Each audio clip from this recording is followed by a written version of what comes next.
White হাউসে নৈশভোজে হঠাৎ গুলির আওয়াজ, দ্রুত সরিয়ে নেওয়া হয় ডোনাল্ড ট্রাম্পকে, শুটার গ্রেফতার, কারণ অনুসন্ধানে চলছে তদন্ত।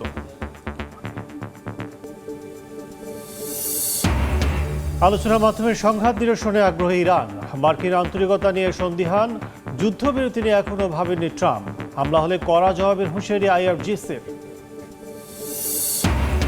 যুদ্ধবিরতির মধ্যেই লেবাননে আবারও ইসরায়েলে হামলা, নিহত 4 জন, হিজবুল্লাহর লক্ষ্যবস্তুতে আঘাত চালিয়ে যাওয়ার নির্দেশ নেতানিয়াহুর। মালিতে সেনা ব্যারাক সহ বিভিন্ন গুরুত্বপূর্ণ স্থাপনায় সশস্ত্র বিদ্রোহী গোষ্ঠীর হামলা, রণক্ষেত্র রাজধানী, সাময়িক বন্ধ আন্তর্জাতিক বিমানবন্দর। এবং যুক্তরাষ্ট্রে বাংলাদেশের 2 শিক্ষার্থীকে পরিকল্পিত হত্যার পর লাশ গুম, এখনও মেলেনি বৃষ্টির মরদেহ, ক্ষুব্ধ প্রবাসীরা, অপরাধীর দৃষ্টান্তমূলক শাস্তি দাবি।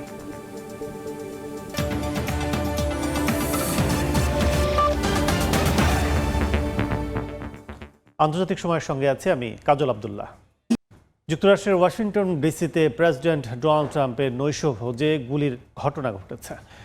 হোয়াইট হাউসে কর্মরত সাংবাদিকদের সঙ্গে নৈশভোজের সময় বিকট শব্দ হলে প্রেসিডেন্টের নিরাপত্তায় নিয়োজিত সিক্রেট সার্ভিস সদস্যরা দ্রুত ট্রাম্পকে সরিয়ে নেন। তাৎক্ষণিক প্রতিক্রিয়ায় হামলাকারীকে আটক করা হয়েছে বলে জানিয়েছেন প্রেসিডেন্ট ট্রাম্প, তবে কেউ হতাহত হয়েছে কিনা জানা যায়নি। যুক্তরাষ্ট্র থেকে হাসানুজ্জামান সাকি রিপোর্টে বিস্তারিত।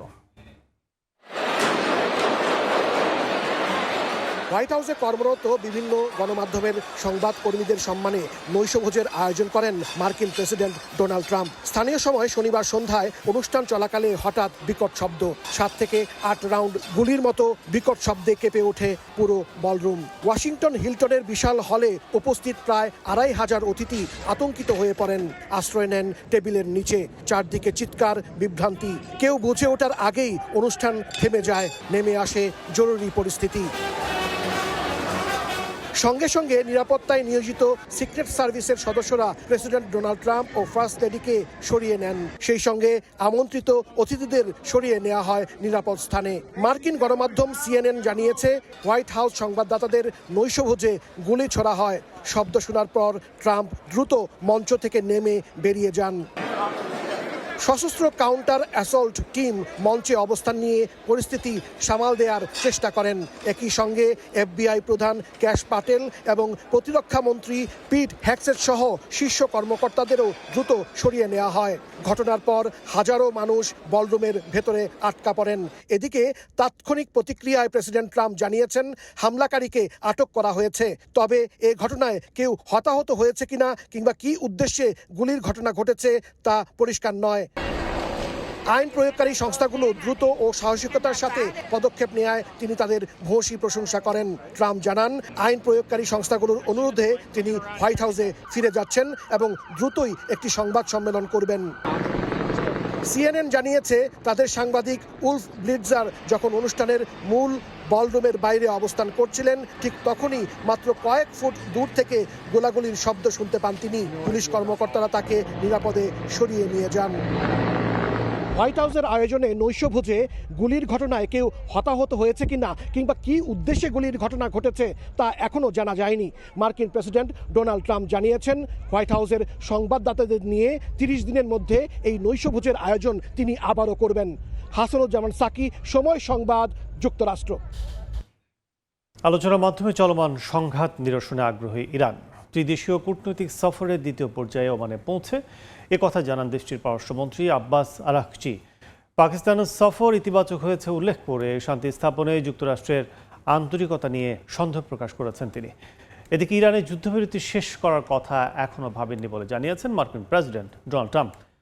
আর ফের হামলা হলে কড়া জবাবের হুঁশিয়ারি দিয়েছে আইআরজিসি। পাকিস্তানি দ্বিতীয় দফার শান্তি আলোচনায় নিজেদের প্রতিনিধি পাঠানোর কথা জানালেও শেষ মুহূর্তে সেই সিদ্ধান্ত থেকে সরে দাঁড়িয়েছেন মার্কিন প্রেসিডেন্ট ডোনাল্ড ট্রাম্প। জানান, অর্থহীন আলোচনা করতে ইসলামাবাদ যাবেন না তার প্রতিনিধিরা, তবে তেহরান চাইলে যে কোনো সময় সমঝোতার জন্য ওয়াশিংটনের সঙ্গে যোগাযোগ করতে পারে বলেও মন্তব্য করেন ট্রাম্প। আমরা অর্থহীন আলোচনার জন্য 15 ঘন্টা বিমানে কাটাতে চাই না, তাই আমরা টেলিফোনে আলোচনা করব। তারা যে কোনো সময় আমাদের কল করতে পারে। সব কার্ড এখন আমাদের হাতে। কার্যত তাদের কোনো সামরিক শক্তি বাকি নেই, তাদের কোনো নেতাও নেই। যুদ্ধবিরতি শেষ করার বিষয়ে সাংবাদিকদের প্রশ্নের উত্তরে মার্কিন প্রেসিডেন্ট জানান, এ বিষয়ে এখনও তিনি ভাবেননি। যে বা যারাই বর্তমানে ইরানের প্রশাসনিক ক্ষমতায় রয়েছে তাদের সঙ্গে তিনি চুক্তি করতে প্রস্তুত বলে উল্লেখ করেন। তবে পরমাণু কর্মসূচির বিষয়ে যুক্তরাষ্ট্র তাদের সিদ্ধান্তে অটল বলে জানান প্রেসিডেন্ট। এদিকে ইরানের পররাষ্ট্রমন্ত্রী আব্বাস আরাকচি তার 3 দেশীয় কূটনৈতিক সফরের দ্বিতীয় পর্যায়ে ওমানে পৌঁছেছেন। সামাজিক যোগাযোগ মাধ্যম এক্সে এক পোস্টে আরাকচি লেখেন, তার পাকিস্তান সফর অত্যন্ত ফলপ্রসূ হয়েছে। তবে আলোচনার মাধ্যমে সংঘাত নিরসনে ওয়াশিংটনের আন্তরিকতা নিয়ে সন্দেহ প্রকাশ করেন তিনি। সফর শেষে তিনি আবার পাকিস্তানে যেতে পারেন বলে জানিয়েছে ইরানের বার্তা সংস্থা মেহের নিউজ এজেন্সি।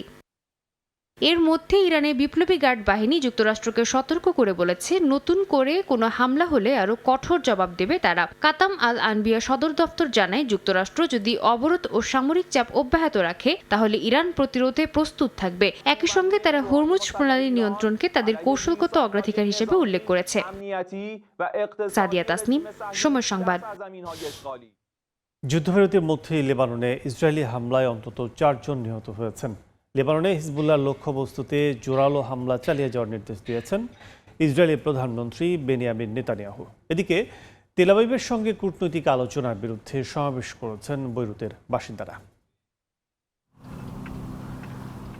যুদ্ধবিরতির মেয়াদ বাড়ানোর ঘোষণা এলেও লেবাননের দক্ষিণাঞ্চলে হামলা চালিয়ে যাচ্ছে ইসরায়েল। নাবাতিয়া জেলায় ট্রাক ও মোটরসাইকেল লক্ষ্য করে চালানো হামলায় কয়েকজন নিহতের কথা জানায় স্বাস্থ্য মন্ত্রণালয়। এছাড়াও একাধিক শহরে বিস্ফোরণ, আর্টিলারি হামলা ও ভবন ধ্বংসের খবর পাওয়া গেছে। নেতানিয়াহু বাহিনীর দাবি, হিজবুল্লাহ তাদের দিকে রকেট ছুড়েছে, যার জবাবেই এ অভিযান। পাশাপাশি ট্যাঙ্ক ও সেনা নিয়ে সীমান্তে অগ্রসর হচ্ছে ইসরায়েলি বাহিনী। এমন পরিস্থিতির মধ্যে ইসরায়েলের প্রধানমন্ত্রী বিনিয়ামিন নেতানিয়াহু সেনাবাহিনীকে লেবাননের হিজবুল্লাহর লক্ষ্যবস্তুতে জোরালো হামলা চালিয়ে যেতে নির্দেশ দিয়েছেন। হিজবুল্লাহর আইন প্রণেতা আলী ফাইয়াদ বলেছেন, হত্যা ও হামলা চলতে থাকলে এ যুদ্ধবিরতির কোনো অর্থ নেই। এদিকে বৈরুতে হিজবুল্লাহ সমর্থকদের বিক্ষোভে উঠে এসেছে ক্ষোভ ও অনাস্থা। বিক্ষোভকারীরা যুদ্ধবিরতিকে প্রতারণা আখ্যা দিয়ে বলছেন, আলোচনার আড়ালে চলছে দখল ও ধ্বংসযজ্ঞ। বিশ্লেষকদের মতে, কাগজে কলমে যুদ্ধবিরতি কার্যকর হলেও সংঘর্ষ বন্ধ হয়নি, বরং নতুন করে ঝুঁকি আরও বেড়েছে। এদিকে যুদ্ধে সাংবাদিকদের মৃত্যুতে নিন্দা জানিয়েছে যুক্তরাজ্য ও ফিনল্যান্ড। একই সঙ্গে গণমাধ্যম কর্মীদের সুরক্ষা নিশ্চিতের আহ্বান জানিয়েছে তারা। সাদিয়া তাসনিম, সময় সংবাদ। ইরানের প্রতিশোধমূলক হামলায় ক্ষতিগ্রস্ত উপসাগরীয় দেশগুলোর অবকাঠামো পুনর্গঠনে মার্কিন কোম্পানিগুলোকে কাজ দেওয়ার জন্য চাপ দিচ্ছে ট্রাম্প প্রশাসন। গণমাধ্যম মিডল ইস্ট আই জানায়, কুয়েত, বাহরাইন ও সংযুক্ত আরব আমিরাতের মতো দেশগুলোকে লক্ষ্য করে আমেরিকা ফার্স্ট নীতির অধীনে এই চেষ্টা চালাচ্ছে ওয়াশিংটন।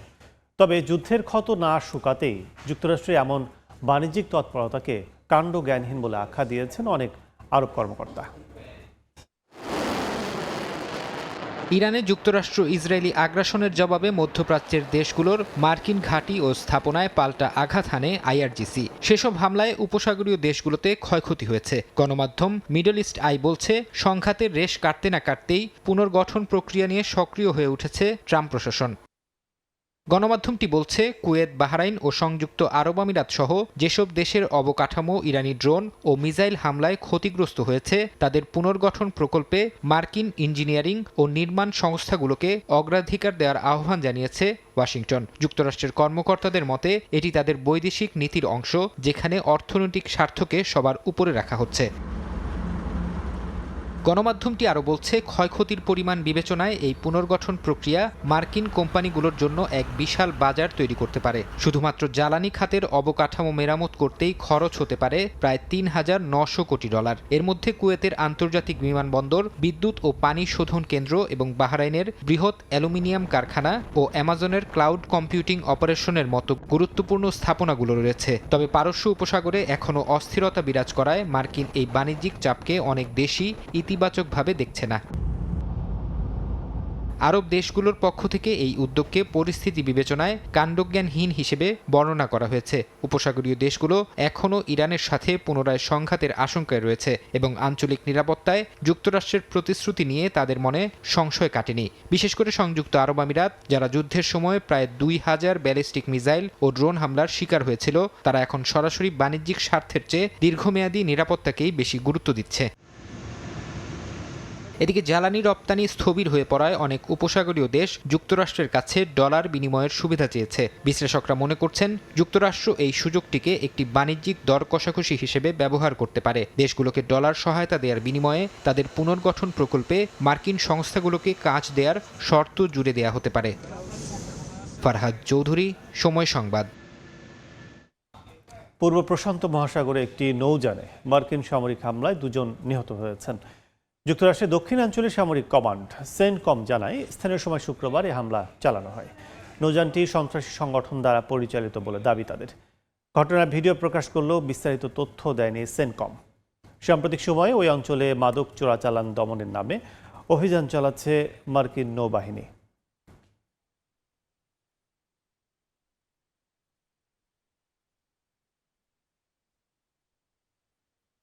দুই দশক পর প্রথমবার ফিলিস্তিনের স্থানীয় নির্বাচনে অংশ নিয়েছে গাজা। এতে অবরুদ্ধ অঞ্চলটিতে নতুন করে আশার আলো দেখা দিয়েছে। তবে ইসরায়েলি দখলদারিত্ব ও অবৈধ বসতি স্থাপনকারীর দৌরাত্ম্যে স্থানীয় সরকারের ওপর বিশ্বাস হারাচ্ছেন পশ্চিম তীরের বাসিন্দারা। 2 দশকেরও বেশি সময় পর ফিলিস্তিনের স্থানীয় নির্বাচনে অন্তর্ভুক্ত করা হয়েছে গাজা অঞ্চলকে। দেইর আল বালাহ শহরে ভোট আয়োজনকে প্রতীকীভাবে খুব গুরুত্বপূর্ণ মনে করছে পশ্চিম তীর ভিত্তিক ফিলিস্তিনি কর্তৃপক্ষ। এই নির্বাচনে প্রায় 10 লাখের বেশি ভোটার অংশ নেবেন। এর মধ্যে গাজায় প্রায় 70,000 ভোটার রয়েছেন। বেশিরভাগ প্রার্থী ফাতাহ বা স্বতন্ত্র হিসেবে লড়ছেন। তবে নির্বাচন বয়কট করেছে কিছু গোষ্ঠী, কারণ নির্বাচনে অংশ নিতে প্রার্থীদের ফিলিস্তিনি কর্তৃপক্ষের শর্ত মানতে হচ্ছে, যার মধ্যে ইসরায়েলকে স্বীকৃতি দেওয়ার বিষয়ও রয়েছে। হামাস সরাসরি প্রার্থী দাঁড় না করালেও স্থানীয় একটি প্যানেলকে তাদের ঘনিষ্ঠ হিসেবে দেখা হচ্ছে। হামাস জানিয়েছে, তারা ভোটের ফলাফল মেনে নেবে এবং কেন্দ্রে নিরাপত্তা দিতে তাদের পুলিশ মোতায়েন থাকবে। প্রেসিডেন্ট মাহমুদ আব্বাস জানান, সব প্রতিকূলতার মধ্যেও গণতন্ত্র চর্চা চালিয়ে যেতে চান তারা। গাজা কখনোই ফিলিস্তিন থেকে আলাদা হবে না। আমরা চাই গাজা ও পশ্চিম তীর একসঙ্গে থাকুক এবং ভবিষ্যতে পুরো গাজা জুড়ে নির্বাচন অনুষ্ঠিত হোক। তবে পশ্চিম তীরের অনেক এলাকায় নেই ভোটের উত্তেজনা। অনেকেই হতাশ। তাদের মতে বাস্তব কোনো পরিবর্তন আনবে না এই নির্বাচন। ইসরায়েলি দখল, বসতি স্থাপনকারীদের হামলা এবং সীমিত প্রশাসনিক ক্ষমতার কারণে স্থানীয় সরকার কার্যকর ভূমিকা রাখতে পারছে না বলেও দাবি তাদের। এদিকে ইসরায়েলে নতুন করে অভিবাসন প্রক্রিয়াও নজরে আসছে। ভারতের উত্তর পূর্বাঞ্চল থেকে 250 জনের বেশি বেনি মেনাসে সম্প্রদায়ের সদস্য তেল আবিবের বেন গুরিয়ন বিমানবন্দরে পৌঁছেছেন। নিজেদের বাইবেলিক বংশধর দাবি করা এই গোষ্ঠীকে অপারেশন উইংস অফ ডনের আওতায় ইসরায়েলে পুনর্বাসন করা হচ্ছে। তাদেরকে ফিলিস্তিনের ইসরায়েলি দখলকৃত অঞ্চলে বসবাসের ব্যবস্থা করে দেওয়া হবে বলে উঠে এসেছে টিআরটি ওয়ার্ল্ডের প্রতিবেদনে। সাদিয়া তাসনিম, সময় সংবাদ। আন্তর্জাতিক সময় আরও থাকছে। বিক্ষোভে উত্তাল ভারতের মণিপুর। সাম্প্রতিক সহিংসতা বাস্তুচ্যুতদের পুনর্বাসনের দাবিতে সাধারণ মানুষের প্রতিবাদ। পুলিশের সঙ্গে সংঘর্ষে আহত 30।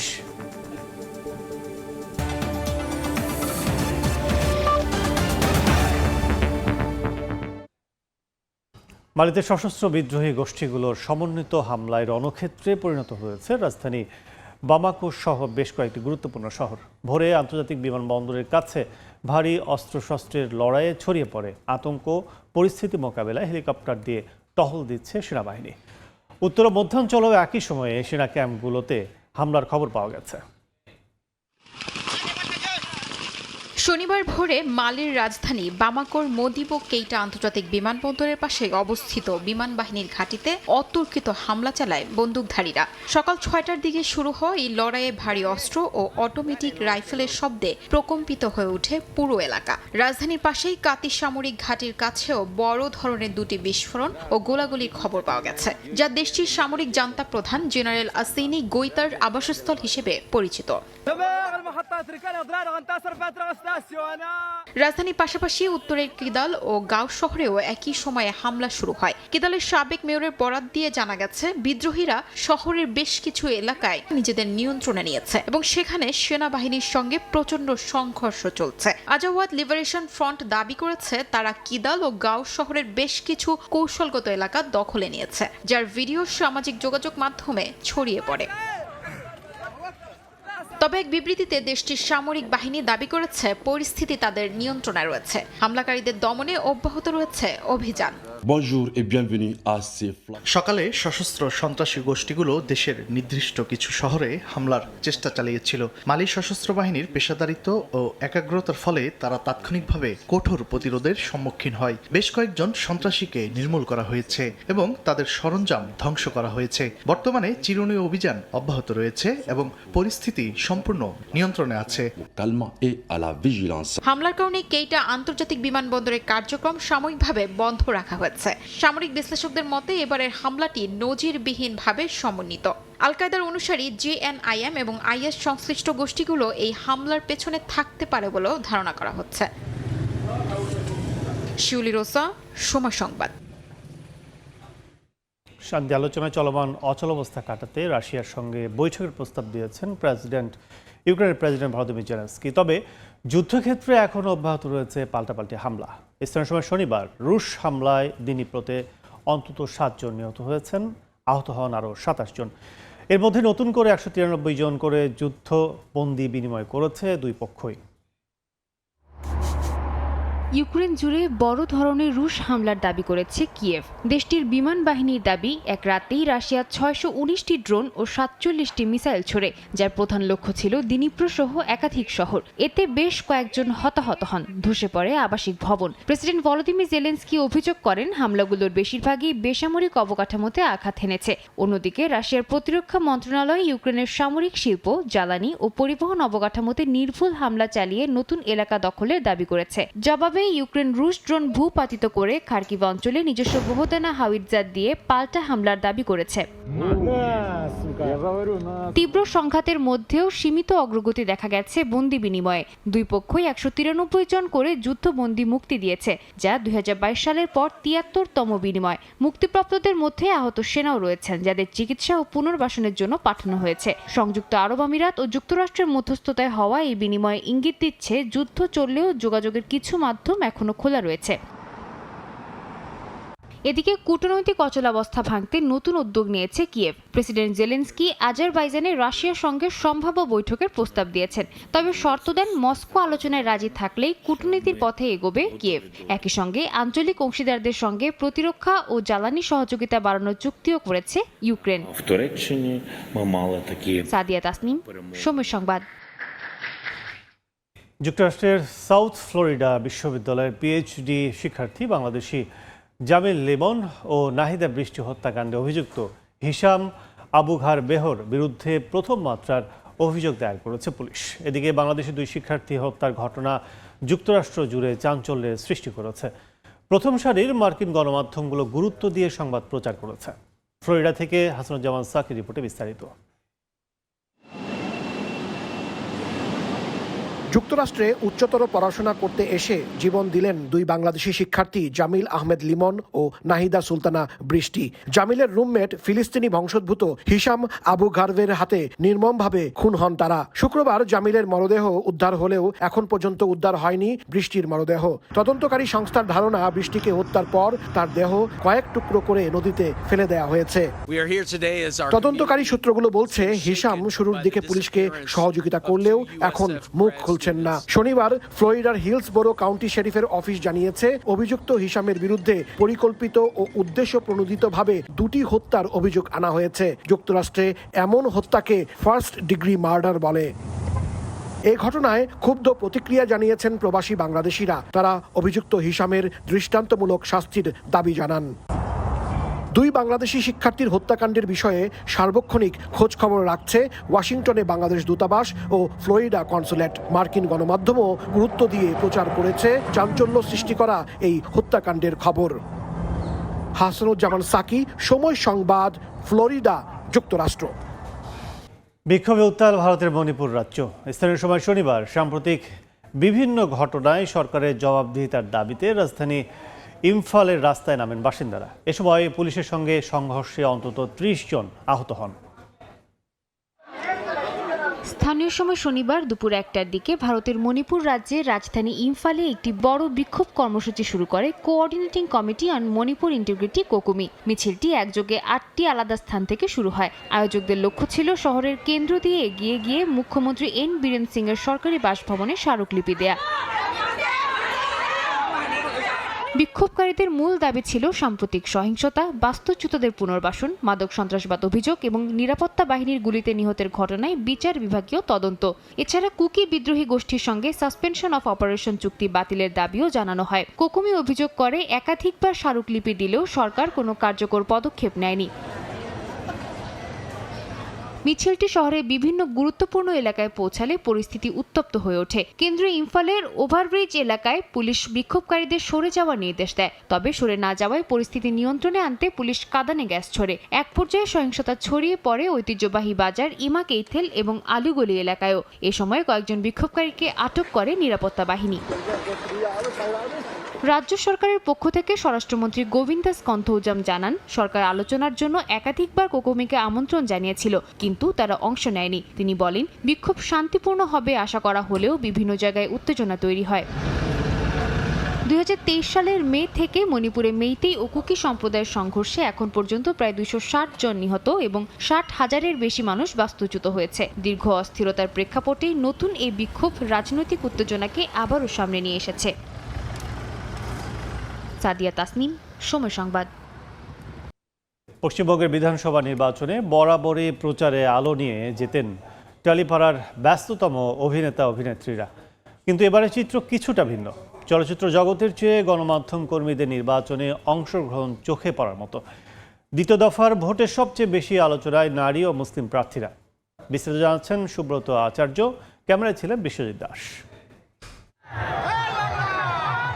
ব্রিগেড থেকে লক্ষ্মীর ভাণ্ডারের প্রচারণায় এক সময়ের আলো ছড়ানো টলিপাড়ার তারকারা নেই এবারের পশ্চিমবঙ্গ বিধানসভা নির্বাচনে। যদিও এক ঝাঁক তারকা এবারও লড়ছেন তৃণমূল বা বিজেপির পতাকা ধরে। বিধানসভা নির্বাচনে নদিয়ার করিমপুর আসন থেকে তৃণমূলের প্রার্থী অভিনেতা সোহম চক্রবর্তী, বরানগরে অভিনেত্রী সায়ন্তিকা বন্দ্যোপাধ্যায়, আর দমদমে লড়ছেন নাট্যকার ব্রাত্য বসু। অভিনেত্রী নয়না বন্দ্যোপাধ্যায় ও লাভলি মৈত্র লড়ছেন চৌরঙ্গি ও সোনারপুর দক্ষিণ আসন থেকে। ব্যারাকপুর থেকে চলচ্চিত্র নির্মাতা রাজ চক্রবর্তীও তৃণমূলের প্রার্থী হয়েছেন। তৃণমূলের পক্ষে শুধু টালিপাড়ার ব্যস্ত অভিনেতা অভিনেত্রীরাই নন, কলকাতার দুজন প্রখ্যাত সাংবাদিকও রয়েছেন। খড়দা আসন থেকে লড়ছেন দেবদীপ পুরোহিত, আর কলকাতার বেলেঘাটায় আছেন লেখক, অভিনেতা ও সাংবাদিক কুণাল ঘোষ। তৃণমূলের চেয়ে সংখ্যায় কিছুটা পিছিয়ে থাকলেও ধারে কম নয় বিজেপিও। গেরুয়া শিবিরের হয়ে সোনারপুর দক্ষিণ থেকে লড়ছেন রূপা গঙ্গোপাধ্যায়, টালিগঞ্জ থেকে অভিনেত্রী পাপিয়া অধিকারী, শিবপুর থেকে অভিনেতা রুদ্রনীল ঘোষ এবং শ্যামপুর আসনে প্রার্থী হয়েছেন অভিনেতা হিরণ চট্টোপাধ্যায়। তবে সাংবাদিকদের প্রার্থী করার দৌড়ে তৃণমূলের চেয়ে বিজেপি এগিয়ে। বিজেপির হয়ে নির্বাচনী লড়াই লড়ছেন জগন্নাথ চট্টোপাধ্যায়, মানব গুহ এবং সন্তু পাল। রাজনৈতিক বিশ্লেষকরা মনে করছেন বিভিন্ন রাজনৈতিক দল যে বিভিন্ন পেশার মানুষকে রাজনীতি করার সুযোগ দিচ্ছেন তা ইতিবাচক। এরা যারা টলিউড, বলিউড, হলিউডের অভিনেতা, তাদের সঙ্গে মানুষের সেইভাবে যোগ থাকে না, কিন্তু সংবাদ মাধ্যমে কর্মীদের সঙ্গে যারা যেহেতু মাটিতে নেমে কাজ করতে হয়, মানুষের পালসটা বুঝতে পারে। সাংবাদিকতাকে আপনি যদি সেই পুরনো দিনের দাদা ঠাকুরের সময় ভাবেন, এটা এখন আর নেই। তার কারণ হচ্ছে যে এটা একটা এমন পেশা হয়ে গেছে যে পেশার সাথে একটা অনেক কিছু লুক্রেটিভ অফার তারা পাচ্ছেন। দ্বিতীয় দফায় ১৪২ আসনে রাজনৈতিক দলগুলোর মধ্যে এবার ২১৮ জন নারী প্রার্থী এবং ৬৭ জন মুসলিম প্রার্থী প্রতিদ্বন্দ্বিতা করছেন। সুব্রত আচার্য, সময় সংবাদ, পশ্চিমবঙ্গ, ভারত। ভারতের পশ্চিমবঙ্গে বিধানসভা নির্বাচনের শেষ দফার ভোটের আগে প্রচারে ঝড় তুলেছেন রাজনৈতিক নেতা নেত্রীরা। বিজেপি, তৃণমূল ছাড়াও শনিবার জোর প্রচার চালিয়েছে কংগ্রেস।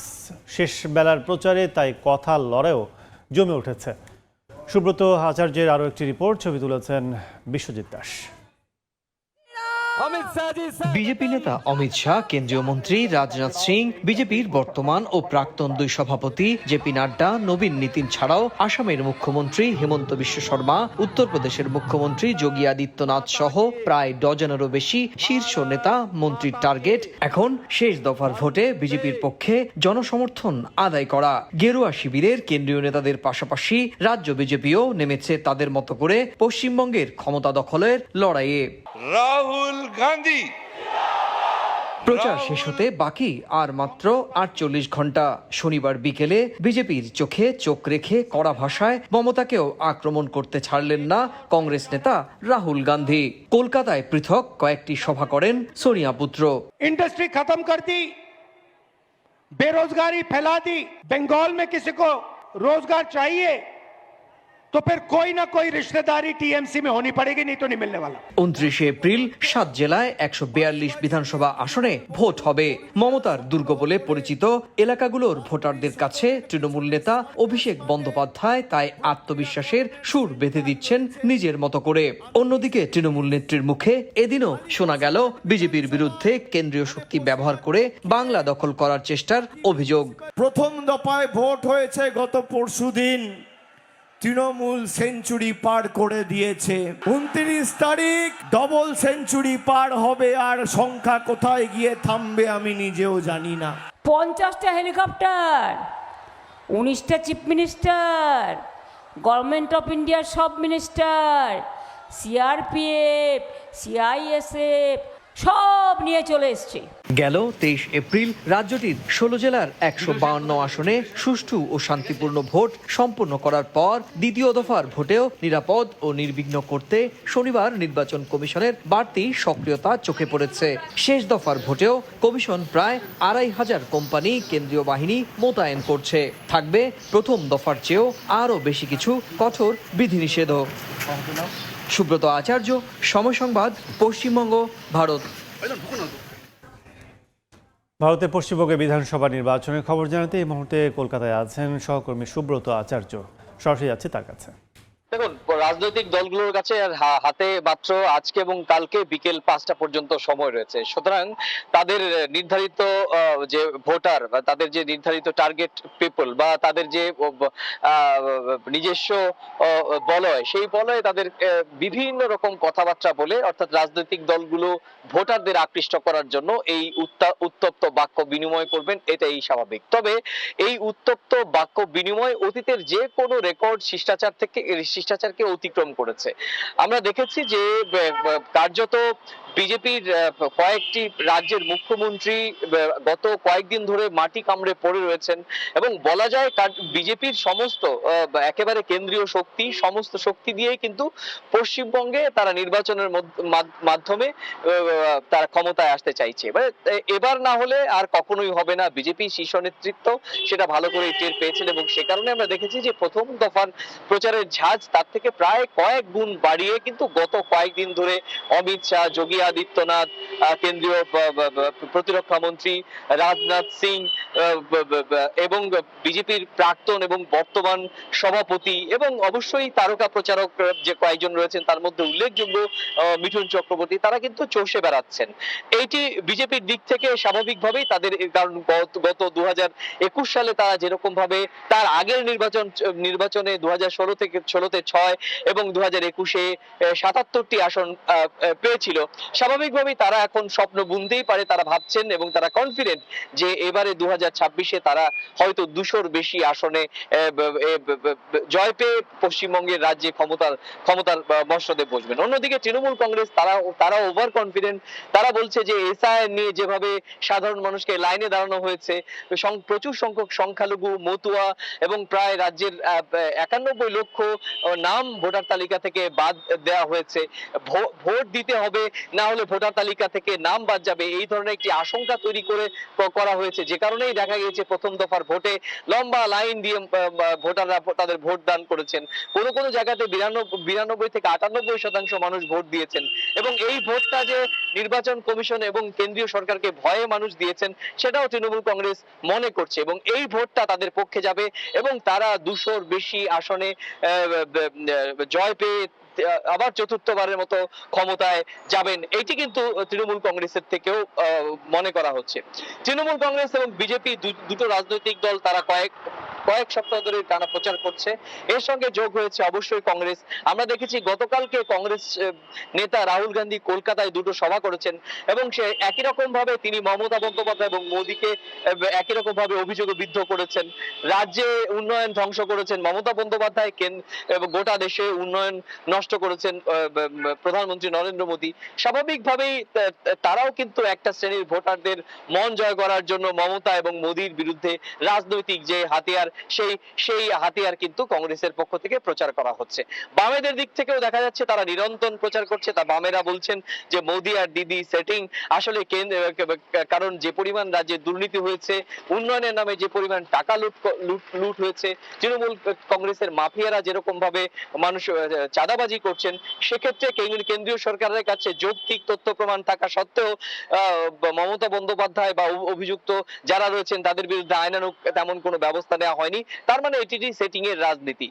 বামেরা যথারীতি যেভাবে তাদের ভোটারদের আকৃষ্ট করার সেইভাবে করছেন। এখন দেখার বিষয় যে এই নেক্সট ফেজ অথবা শেষ ফেজ 29 তারিখে এই ভোট কতটা শান্তিপূর্ণ হয়। নির্বাচন কমিশনের পক্ষ থেকে গতকালকেও দেখেছি যে আমাদের মুখ্য নির্বাচনী আধিকারিক মনোজ কুমার আগরওয়াল তিনি চষে বেরিয়েছেন। সেন্ট্রাল ফোর্স যে পরিমাণ সেন্ট্রাল ফোর্স তার থেকে ডিপ্লয়েড ছিল প্রথম দফায়, তার থেকে প্রায় অনেক বেশি বাড়ানো হয়েছে। আকাশপথে নজরদারি করা হবে। আপনি জানেন যে 100% ওয়েবকাস্টিং হচ্ছে। এছাড়াও সিসিটিভিতে নজরদারি, প্রত্যেকটি গাড়ি, নির্বাচন কমিশনের ব্যবহৃত প্রত্যেকটি গাড়ির মাথার উপর সিসিটিভি রয়েছে। একেবারে আকাশ থেকে জলে, স্থলে, অন্তরিক্ষে ঠিক তিন জায়গা থেকেই কিন্তু নজরদারির মধ্যে আগামী শেষ দফার যে 7টি জেলায় 142 আসনের ভোট, সেটি কিন্তু নির্বাচন কমিশনের কাছে একটি বড় চ্যালেঞ্জ। তো এই ছিল আমার কাছে ভারতের অত্যন্ত গুরুত্বপূর্ণ পশ্চিমবঙ্গ রাজ্যের বিধানসভা নির্বাচনের শেষ দফার প্রচারণা এবং নির্বাচন কমিশনের যে নিরাপত্তার উদ্যোগ সে সংক্রান্ত আমার কাছে থাকা সবশেষ তথ্য। এতক্ষণ সরাসরি ছিলাম ভারতের কলকাতায়। আন্তর্জাতিক সময় আরো থাকছে। নিয়ন্ত্রণ আনা যাচ্ছে না জাপানের উত্তরাঞ্চলের দাবানল। পুড়ে ছাই 2000 একর বনভূমি, বাসিন্দাদের সরে যাওয়ার নির্দেশ। আগুন নিভাতে কাজ করছে দমকল বাহিনী। সামরিক সাফল্য বৈশ্বিক মধ্যস্থতায় পাকিস্তান শক্তিশালী হয়ে উঠলেও দেশটির অভ্যন্তরীণ অর্থনীতি বিপর্যস্ত। একদিকে ইরান ও যুক্তরাষ্ট্রের মধ্যকার সমঝোতার চেষ্টা ও বড় বড় সামরিক চুক্তি করে পাকিস্তান বিশ্বমঞ্চে প্রশংসিত হচ্ছে, অন্যদিকে মুদ্রাস্ফীতি ও ঋণের বোঝায় পিষ্ট করছে সাধারণ মানুষকে। বিশ্ব রাজনীতির মঞ্চে পাকিস্তান এখন যেন এক গুরুত্বপূর্ণ খেলোয়াড়। যে রাষ্ট্রকে একসময় গরিব বন্ধু হিসেবে দেখা হতো, সেই পাকিস্তানই আজ ইরান ও যুক্তরাষ্ট্রের মধ্যে সমঝোতার টেবিল সাজাচ্ছে। দীর্ঘদিন ধরে পাকিস্তান ছিল আন্তর্জাতিক ঋণের ভারে জর্জরিত এক রাষ্ট্র, কিন্তু 2025 সালের মে মাসে ভারতের সঙ্গে দেশটির সামরিক সংঘাত সব হিসেব বদলে দেয়। ফরাসি রাফাল জেট ভূপাতিত করা এবং চীনা প্রযুক্তির সফল প্রয়োগে ইসলামাবাদ কেবল টিকে থাকেনি, বরং দক্ষিণ এশিয়ার নয়াদিল্লির সামরিক শ্রেষ্ঠত্বের ধারণাকে চ্যালেঞ্জ ছুড়ে দিয়েছে। বিশ্লেষকরা মনে করেন রণক্ষেত্রের এই বিজয় পাকিস্তানকে দিয়েছে নতুন এক আত্মবিশ্বাস। সামরিক বিশ্লেষকরা দাবি করেন পাকিস্তানের এই নতুন অবস্থানের নেপথ্য কারিগর সেনাপ্রধান জেনারেল আসিম মুনির। এই ফিল্ড মার্শাল তার দেশের সামরিক সফলতাকে রাজনৈতিক ও কূটনৈতিক পুঁজিতে রূপান্তর করেছেন। একসময় চিরস্থায়ী সমস্যা হিসেবে পরিচিত পাকিস্তান এখন প্রেসিডেন্ট ডোনাল্ড ট্রাম্পের কাছে এক স্থিতিশীল শক্তি। সৌদি আরবের সঙ্গে প্রতিরক্ষা চুক্তি কিংবা লিবিয়ার সঙ্গে $4.6 বিলিয়ন সামরিক চুক্তি সবই পাকিস্তানের ক্রমবর্ধমান সামরিক গ্রহণযোগ্যতার প্রমাণ। বেজিং আর ওয়াশিংটন উভয় পক্ষের সাথেই সমানতালে কাজ করতে পারছে ইসলামাবাদ। ইরান ও যুক্তরাষ্ট্রের শীর্ষ নেতাদের মুখোমুখি বসানোর কৃতিত্ব পাকিস্তানকে বিশ্ব গণমাধ্যমের শিরোনামে নিয়ে এসেছে, কিন্তু পাকিস্তানের অর্থনীতি এখনও খাদের কিনারায়। একদিকে মুদ্রাস্ফীতি, বৈদেশিক মুদ্রার রিজার্ভ সংকট আর IMF এর শর্তের বেড়াজালে পিষ্ট সাধারণ মানুষ, অন্যদিকে লিবিয়া ও মিশরের সাথে $1 বিলিয়ন সামরিক চুক্তি। এই বৈপরীত্য পাকিস্তানকে এক দীর্ঘমেয়াদী ঝুঁকির দিকে ঠেলে দিতে পারে বলে আশঙ্কা করছেন বিশ্লেষকরা। শেখ সাদি মারজান, সময় সংবাদ। দেখছেন আন্তর্জাতিক সময়। কিছুতেই নিয়ন্ত্রণে আনা যাচ্ছে না জাপানের উত্তরাঞ্চলের দাবানল। পুড়ে ছাই হয়ে গেছে প্রায় 2000 একর বনভূমি। টানা চতুর্থ দিনের মতো জ্বলতে থাকা আগুন আবাসিক এলাকার কাছে পৌঁছে যাওয়ায় সরে যেতে বলা হয়েছে 3000-এর বেশি বাসিন্দাকে। আগুন নিয়ন্ত্রণে কাজ করছে 1000-এর বেশি দমকল কর্মী। টানা 4 দিন ধরে দাবানলে পুড়ছে জাপানের উত্তরের ইওয়াতে অঞ্চল। আগুন পৌঁছে গেছে ওতসুচি শহরের আবাসিক এলাকার খুব কাছে। পরিস্থিতি নিয়ন্ত্রণে স্থানীয় দমকল বাহিনীর পাশাপাশি টোকিও সহ আরও 5টি অঞ্চল থেকে যাওয়া দল অভিযানে অংশ নিচ্ছে। দুর্গম এলাকাগুলোতে আগুন নেভাতে সেলফ ডিফেন্স ফোর্সের হেলিকপ্টার থেকে পানি ছেটানো হচ্ছে। দাবানলের কারণে এখন পর্যন্ত 3000-এর বেশি মানুষকে ঘরবাড়ি ছাড়ার নির্দেশ দেওয়া হয়েছে। 15 বছর আগে সুনামিতে ঘরবাড়ি হারানো মানুষেরা আবারও সম্পদ হারানোর ভয়ে আতঙ্কিত। দুর্গতদের অনেকেই আত্মীয় স্বজনের বাড়িতে আশ্রয় নিয়েছেন, আবার কেউ কেউ দূরে মুরিওকা শহরে পাড়ি জমিয়েছেন। জাপানের ইতিহাসে এটি এখন পর্যন্ত তৃতীয় বৃহত্তম দাবানল। প্রায় 2000 একর বনভূমি এরই মধ্যে পুড়ে গেছে। ক্ষতিগ্রস্ত হয়েছে বেশ কয়েকটি আবাসিক স্থাপনা। অঞ্চলটিতে বৃষ্টির কোনো সম্ভাবনা নেই বলেও জানিয়েছে আবহাওয়া বিভাগ। দমকল বাহিনীর আশঙ্কা, বাতাসের গতি বাড়লে উপকূলীয় এলাকার দিকে আগুনের বিস্তার নিয়ন্ত্রণ করা কঠিন হয়ে পড়বে। ফারহাদ চৌধুরী, সময় সংবাদ। কলম্বিয়ার পশ্চিমাঞ্চলে ভয়াবহ বোমা বিস্ফোরণে অন্তত 14 জন নিহত হয়েছেন, আহত হন আরও 38 জন। কর্তৃপক্ষ এই হামলার জন্য ফার্ক বিদ্রোহী গোষ্ঠীর ভিন্ন মতাবলম্বীদের দায়ী করছে। প্রাদেশিক গভর্নর অক্টোভিও গুজমান জানান, স্থানীয় সময় শনিবার কৌকা প্রদেশের রাজধানী পোপায়ান থেকে প্রায় 35 কিলোমিটার দূরে কাজিবিও এলাকার প্যান আমেরিকা মহাসড়কে বিস্ফোরণ ঘটে। এই ঘটনা আগের দিন কালি শহরেও আরেকটি হামলার চেষ্টা হয়, যেখানে ফার্কের ভিন্ন মতাবলম্বীরা বিস্ফোরক বোঝাই একটি বাস সামরিক ঘাঁটির কাছে ফেলে যায়। যদিও সেই ঘটনায় বড় ধরনের ক্ষয়ক্ষতি হয়নি। প্রেসিডেন্ট গুস্তাভো পেট্রোর পরিপূর্ণ শান্তিনীতি চলমান থাকলেও ধারাবাহিক এসব হামলা শান্তি আলোচনার কার্যকারিতা নিয়ে নতুন উদ্বেগ তৈরি করছে।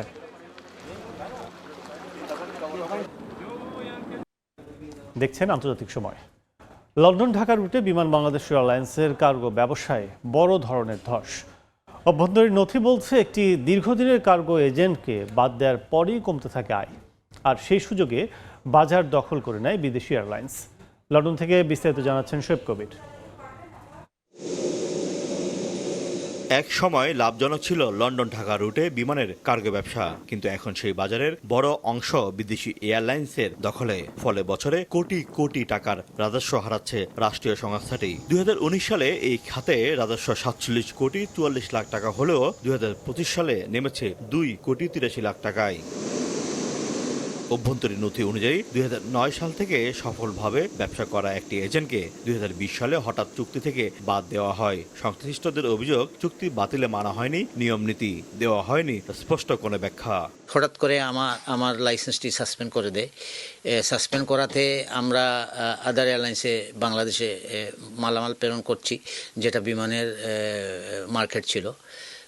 এতে বিমান ক্ষতিগ্রস্ত হচ্ছে, আমাদের দেশের অর্থনীতি ক্ষতিগ্রস্ত হচ্ছে। এটার সুষ্ঠু তদন্ত চেয়ে বারবার আমরা বিমান কর্তৃপক্ষের কাছে আবেদন করেছি যে কেন, কী কারণে আমাদেরকে সাসপেন্ড করা হয়েছে।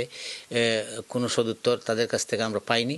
এই সিদ্ধান্তের পর থেকে কমতে থাকে কার্গো পরিবহন। ধীরে ধীরে পুরো বাজার চলে যায় বিদেশি এয়ারলাইন্সের নিয়ন্ত্রণে। কার্গো পরিবহনে ব্যয় বৃদ্ধি পাওয়ায় যুক্তরাজ্য প্রবাসী বাংলাদেশি কমিউনিটির মধ্যে বিমানের সেবার প্রতি নেতিবাচক ধারণা তৈরি হচ্ছে বলে মনে করছেন সংশ্লিষ্টরা। হঠাৎ করে বাংলার বিমান তার অ্যাপ্রুভেল বাতিল দেওয়ার কারণে আমাদের কমিউনিটি অনেক ক্ষতিগ্রস্ত হয়েছে। British Bangladesh chamber of commerce অনেক আগে থেকে আমরা এটা জানি যে 600 কোটির মতো কার্গোতে বাংলাদেশ বিমান আর লুজিং।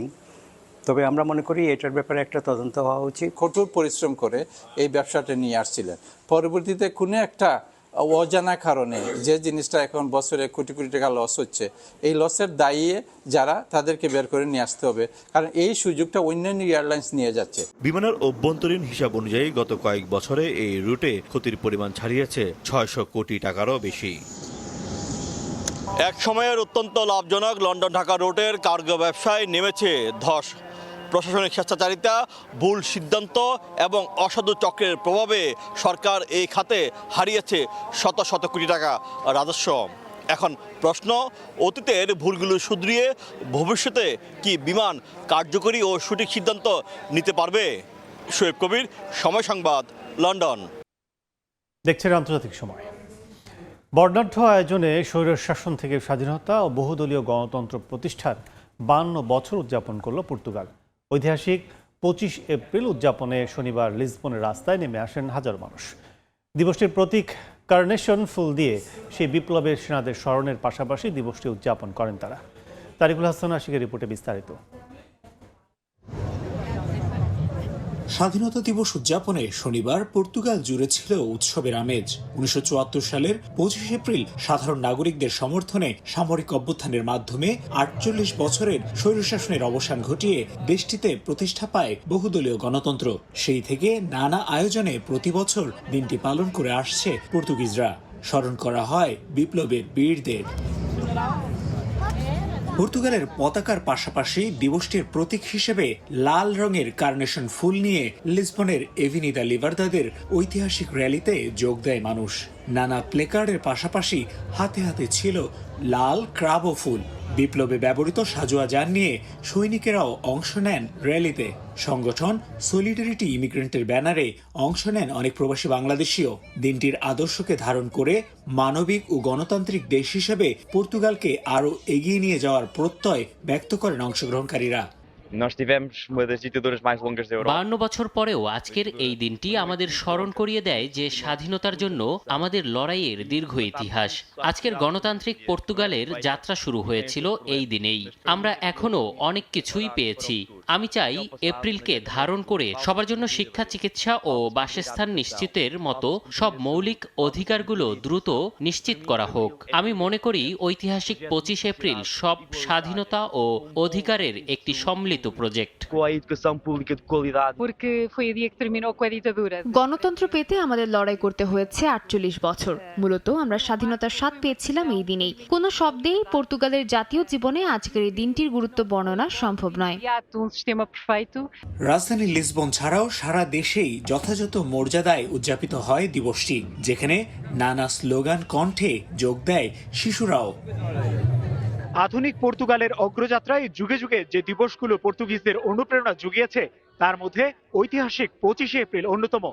দীর্ঘ সময়ের ফ্যাসিবাদী শাসনের অবসান ঘটিয়ে এই দিনেই পর্তুগালে ফিরেছিল গণতন্ত্র।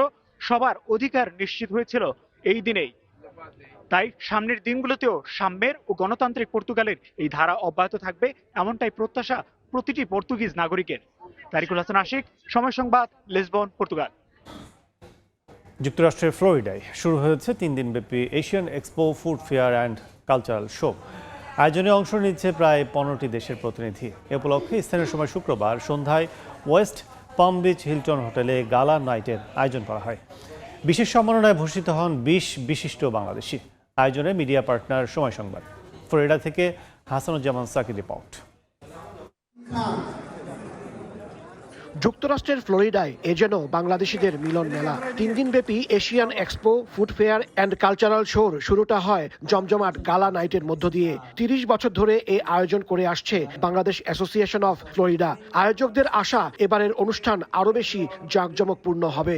আগামীকালকে এবং পরশুদিন সাউথ ফ্লোরিডা ফেয়ার গ্রাউন্ডে এসে এই বিশাল আয়োজনের শরিক হওয়ার জন্য।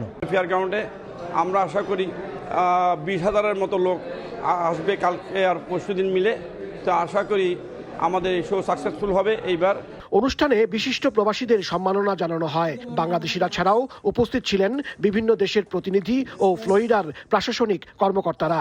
আলহামদুলিল্লাহ সাকসেসফুল হয়েছে, সবাই বিভিন্ন জায়গা থেকে এসেছে, অনেক খুশি হয়েছে ওদেরকে দেখে। আমরা কালকে পরশু 2 দিনই আমাদের অনুষ্ঠান হবে জমজমাট। সব বাঙালিরা একত্রে এত সুন্দরভাবে, এত অর্গানাইজড ভাবে যে একটা শো হতে পারে আমেরিকাতে, এটা না দেখলে বিশ্বাস করার মতো না। 2 দিনের সাংস্কৃতিক আয়োজনে সঙ্গীত পরিবেশন করবেন বাংলাদেশের নকুল কুমার বিশ্বাস, আরজিন কামাল, ভারতের বিশ্বজিৎ বারোয়ানকার ও শ্রুতি রানে। অনুষ্ঠানে বিভিন্ন অঙ্গরাজ্য থেকেও এসেছেন অনেক বাংলাদেশি। আমি অনেক এক্সাইটেড, আমি প্রোগ্রাম করছি, নতুন নতুন লোকজনদেরকে দেখছি, তাদের জন্য গান করছি। আমি 15 বছর যাবত এখানে আসি আটলান্টা থেকে। এটা একটা বাংলাদেশের জন্য মিলন মেলা। সাউথ ফ্লোরিডা ফেয়ার গ্রাউন্ডে অনুষ্ঠিত 30তম এই উৎসবে অংশ নিচ্ছে বাংলাদেশ ছাড়াও এশিয়ার বিভিন্ন দেশ। মেলায় থাকবে নানা বাহারি পণ্যের পসরা। ফ্লোরিডায় এশিয়ান এক্সপোতে প্রায় 15টি দেশের প্রতিনিধি অংশগ্রহণ করে থাকেন। এবার 30তম অনুষ্ঠান হচ্ছে। এটি শুধু ফ্লোরিডায় নয়, যুক্তরাষ্ট্রেই বাংলাদেশিদের আয়োজনে সবচেয়ে বড় অনুষ্ঠান বলে পরিচিত, যার নেতৃত্ব দিচ্ছেন প্রবাসী বাংলাদেশিরা। হাসানুজ্জামান সাকি, সময় সংবাদ, ওয়েস্ট পাম বিচ, ফ্লোরিডা, যুক্তরাষ্ট্র। আন্তর্জাতিক সময়ের শীর্ষ সংবাদগুলো জানিয়ে দিচ্ছে আরেকবার। হোয়াইট হাউসের নৈশভোজে হঠাৎ গুলি, সিক্রেট সার্ভিস সদস্য আহত, দ্রুত সরিয়ে নেওয়া হয় মার্কিন প্রেসিডেন্ট ডোনাল্ড ট্রাম্পকে, শুটার গ্রেফতার। আলোচনার মাধ্যমে সংঘাত নিরসনে আগ্রহী ইরান, মার্কিন আন্তরিকতা নিয়ে সন্দিহান, যুদ্ধবিরতি নিয়ে এখনও ভাবেননি ট্রাম্প, হামলা হলে কড়া জবাবের হুঁশিয়ারি আইআরজিসির। এবং যুক্তরাষ্ট্রে বাংলাদেশি 2 শিক্ষার্থীকে পরিকল্পিত হত্যার পর লাশ গুম, এখনও মেলেনি বৃষ্টির মরদেহ, ক্ষুব্ধ প্রবাসীরা, অপরাধীর দৃষ্টান্তমূলক শাস্তি দাবি।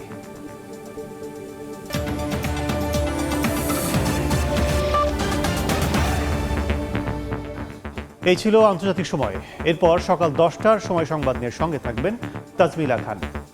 ধন্যবাদ কাজল। সকাল 10টার সময় সংবাদ নিয়ে আসছে কিছুক্ষণ পর, সঙ্গেই থাকুন সময়ের।